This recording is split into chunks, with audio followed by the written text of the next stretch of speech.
Direm la veritat, sense repòs, per l'honor de servir sota els peus de tots.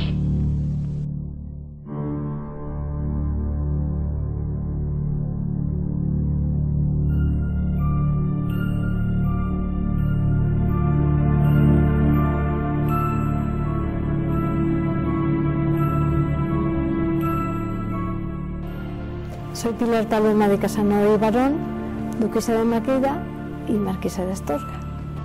Mi padre fue Baltasar de Casanova, duque de Maqueda, y fue protector presidente del Real Cuerpo de la Nobleza de Cataluña. Me disgusta muchísimo que se tergiverse y se adultere la historia de España. Rafael de Casanova fue un patriota español.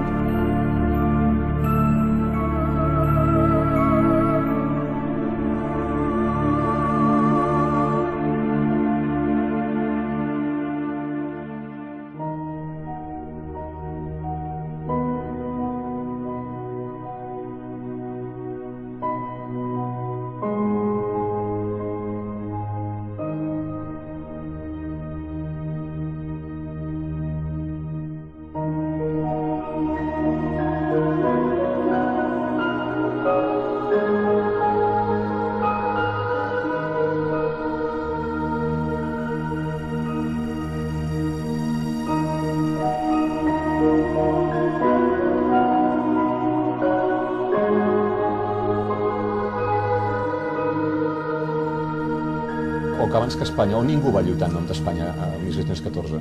Que el curiós del cas és que lluitaven tots, però una Espanya no té absolutament res a veure amb l'actual. Nosaltres hauríem de fer l'esforç d'entendre que l'11 de setembre, a part de significar, com ha dit la historiografia tradicional, fin de la nació catalana, també va significar la fi d'Espanya. Clar, molts d'aquests revisionistes et diuen és que tant Villarroel com Casanova invoquen la llibertat de tota Espanya a l'última càrrega dels catalans. I que és veritat, però una Espanya que aquests mateixos ara no voldrien veure ni en pintura, perquè no és que fos una Espanya federal, és que ni tan sols era confederal.